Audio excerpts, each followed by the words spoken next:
On the Your review, I'm going to react to the shocking downfall of Tragic Attraction. The leader was Mandy Rose, and I forgot the other two girls' name, but I'm about to find July it. 13th, 2021 episode of NXT, Mandy Rose returned to the brand when she came out to watch the match between Soray and Gigi Dolan. And along with Dolan, Gigi Dolan, the orange-haired girl. What else? Her name Gigi Dolan. Mandy Rose will be joined by JC Jane, and they would form the Toxic Attraction. See, I don't watch NXT. I don't really watch NXT. For me, after NXT like changed and all that shit, I stopped watching that shit. I ain't gonna lie. But before we go on, we need to talk about each of their individual stories, starting off with none other than Mandy Rose. Mandy Rose first appeared for the WWE in the 2015 edition of Tough Enough, and she had a really good showing on this Tough Enough series, finishing runner-up on the series, and though she didn't win the show, she would still be offered and accept a WWE deal, and she would sign for NXT and report to the Performance Center. And Mandy Rose would not last too long in the NXT process, no, not because she was fired, but because she was called up very quickly. She really didn't do much in NXT, she mainly just wrestled on house shows and was never really on television that much other than jobber appearances before she was called up to the main roster to join Sonya Deville and Paige as Absolution, a brand new trio on WWE television that formed at the tail end of 2015. Absolution wouldn't start off too strong though, they kind of lost and lost and lost. Mandy Rose and Sonya did get to be a part of the first ever women's And fortunately, Paige got injured by Sasha Banks and had to retire. chain match. where they were, of course, the first two people eliminated. And on the Raw after WrestleMania 32, just 3 months after the team had debuted, Paige announced her retirement from wrestling, meaning she was out of the group, and Absolution had now just became a duo of just Mandy Rose and Sonya Deville, and they would go by the name of Fire and Desire. Fire and Desire kind of floated around as a mid-card women's team, and for the next couple of years, they had some big wins here and there, including competing at Elimination Chamber 2019 in a match to crown the first ever women's tag team champions, where they finished runner-up. Also that year's Fastlane event, she would face Asuka for the SmackDown Women's Championship, and she was also the original planned opponent for Asuka at WrestleMania for the SmackDown Women's Championship, before, you know, Charlotte Flair beat Asuka on a random SmackDown episode and took it to the main event. Fire and Desire would of course eventually break up in a feud that involved Otis, Dolph Ziggler, and the SmackDown Hacker. God, do you remember all that? That feels like years ago now, doesn't it? Just prime pandemic WWE. This would end with a match at SummerSlam 2020 in a loser leaves WWE match, which was won by Mandy Rose, and from here Mandy would stride on with her babyface run, and she'd begin teaming with Dana Brooke, and again they just sort of became a mid-card team. They challenged for the women's tag titles here and there, they had a match at Mania where Mandy slipped during her entrance, but overall Mandy's babyface run as a whole just didn't really click that well, and she was much better suited at being a heel. And WWE, seemingly recognizing this, would bring her back to NXT as a heel once again, and as previously mentioned, she would come out to watch a Gigi Dolan match, a woman who would join her in Toxic Attraction. Priscilla Kelly, not Priscilla Kelly, made her wrestling debut in March 2015, and throughout her time in the Indies, she'd wrestle under her real name of Priscilla Kelly, and she wrestled for various promotions all across the country and world whilst working the independent scene, working for various major promotions such as AEW, MLW, DDT, TJPW, Shine, and even competed in the WWE Mae Young Classic in 2018, where she lost to Deonna Purrazzo in the first round. Perhaps her biggest moment pre-WWE was when she got in heat with the rest of the wrestling world when she did a spot depicting a used tampon. I talked about this in a whole different video. Used tampon? Nah, she bugging, bro. Nah. Used tampon, bro. That's dirty, bro. I'm not gonna lie. That's wild dirty.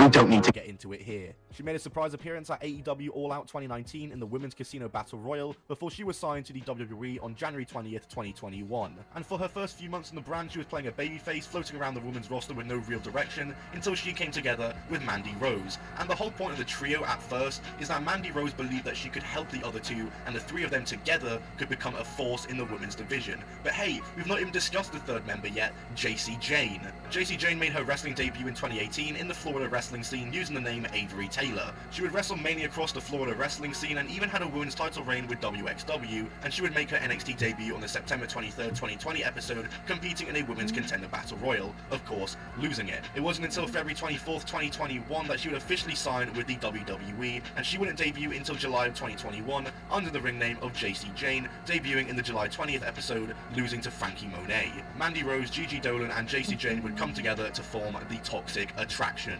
Gigi Dolan and JC Jane would be the tag team of the group, with Mandy Rose being the single star of the group, and Gigi and JC would very quickly climb up the ranks of the NXT Women's Tag Team division to challenge Io Shirai and Zoe Stark for the titles. They would challenge them first on TV unsuccessfully, but then on the 26th of October Halloween Havoc episode of NXT, JC Jane and Gigi Dolan would defeat Poja Peralta and Indy Hartwell, and of course the champions of Zoe Stark and Io Shirai, in a ladder match to win the NXT Women's Tag Team titles, bringing home the first bit of gold for the Toxic Attraction. And then on that same night, Mandy Rose defeated Raquel Rodriguez in a trick or street fight for the NXT Women's Championship, her first ever title win in the WWE, and Toxic Attraction now all held gold and had just taken over the NXT Women's division. They would begin feuding with the rest of the division, leading to them competing at that year's War Games, where the trio of them and Dakota Kai were defeated by the team of Cora Jade, Io Shirai, Kaylee Ray, and Raquel Rodriguez. And for the next, well, year, the Toxic Attraction, particularly Mandy Rose, were extremely dominant.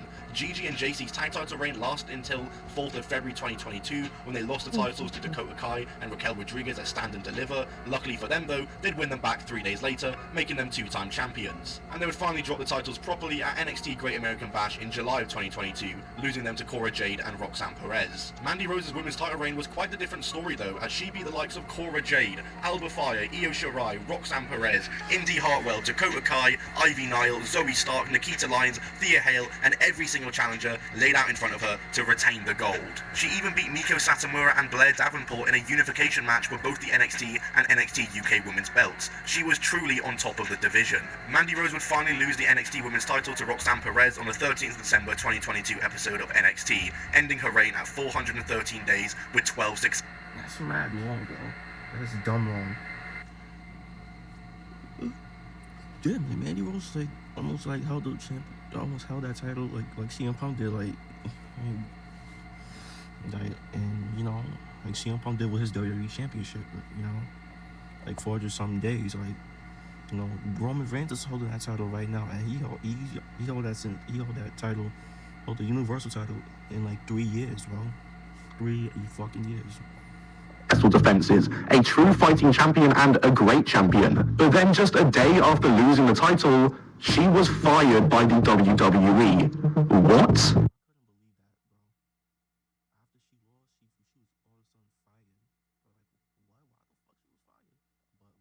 You see,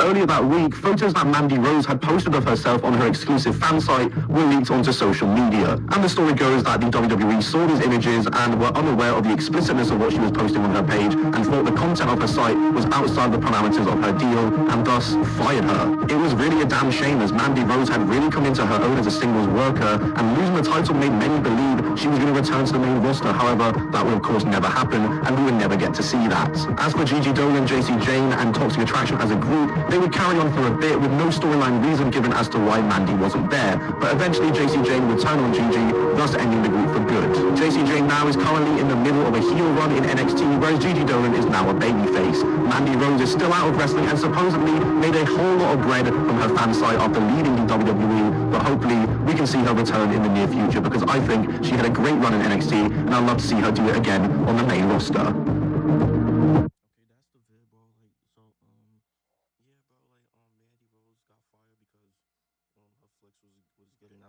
Like that.